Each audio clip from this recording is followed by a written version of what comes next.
Hi, this is Kwavi from Kwavi.com, and I'd like to welcome you to my weekly blog this week. Today we're going to be discussing part 2 of the 3 steps to lose weight permanently over the age of 40. Last week I discussed the differences between an emotional need to eat and a physical need to eat.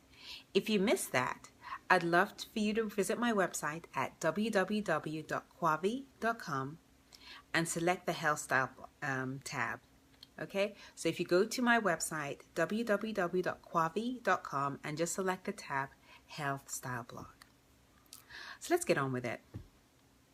You're over 40, you're a go-getter, you're smart, you know it, you're successful, and you're able to master a lot of things in your job, in your career, in your families, but you still struggle with losing weight and trying to maintain it. You lose weight, you gain it. You lose it, you gain it.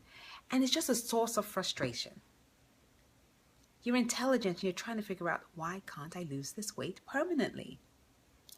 Well, I'm here to share with you the second step in our part 3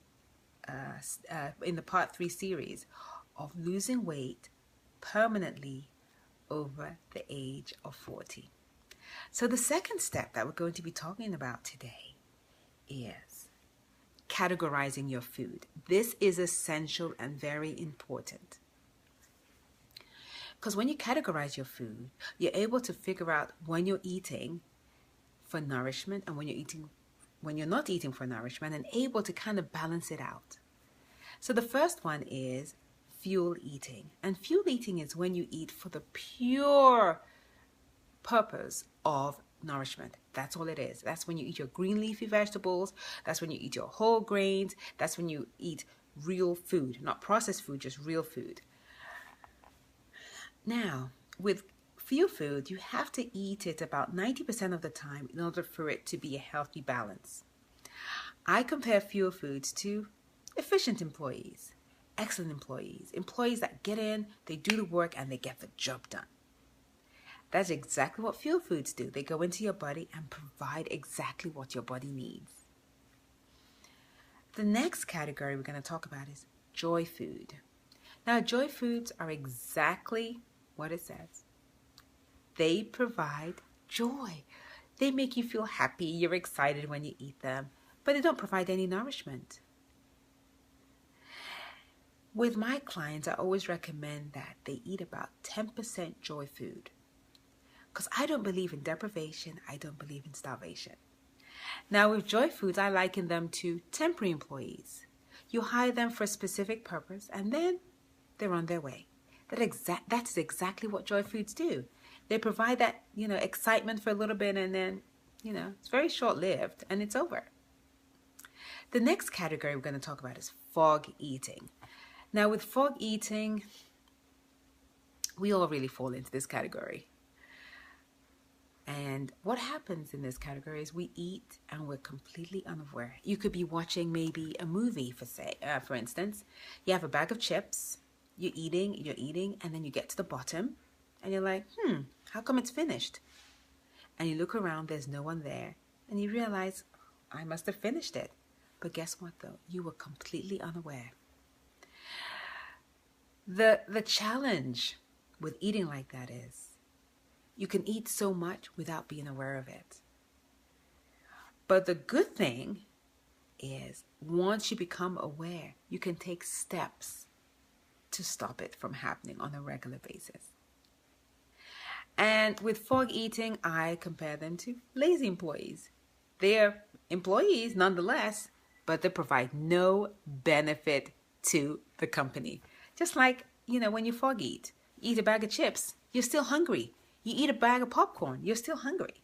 So it hasn't done anything for you. You were completely unaware, so you weren't even enjoying it because you weren't even aware you were eating. So with fog eating, I normally tell my clients to become more aware so they can take steps to reduce the amount of fog eating in their lives. The next category is storm eating. And storm eating is normally happens when you're feeling really emotional and maybe you're really angry, or you have an emotion that you're trying to, maybe run away from. You just eat. And when you eat that way, you're eating and eating, and then you feel that you can't stop yourself. But I like to call it storm eating, because no matter how bad a storm is, it always comes to an end. And the other reason why you can storm eat sometimes is if you've been deprived for a long time. You just, you haven't been eating it, and all of a sudden you're like, I want to eat it, and you eat and eat and eat. Now, the what to watch out for with storm eating is not to be hard on yourself. You need to treat yourself with kindness and realize that no matter how many calories, no matter how much you've eaten, you can start afresh. Because once you're hard on yourself, you get into that cycle where you start to feel guilty, you're hard on yourself, and you feel you can't get out of it. That's not what storm eating is about. When it does happen, I want you to be kind to yourself and realize that, you know what? I'm going to wait. I'm going to fuel eat in a few hours when I'm really hungry, but I'm not going to be hard on myself and start that guilt trip. Okay? And so those are the 4 categories. This is what I want you to do this week. I want you to do a mini interview with yourself. Figure out what you're eating and figure out, is it an efficient employee? Is it a lazy employee? Is it a temporary employee? Figure that out. Once you start to become more aware of categorizing your food, because they always fit into one category or the other, you can begin to take steps to lose weight permanently. If you'd like to learn more about the tools I use with women over 40 to lose weight permanently, please click on the link after this video to schedule a free mini session with me. Let's chat. All right. Thank you so much for listening to my video blog this week.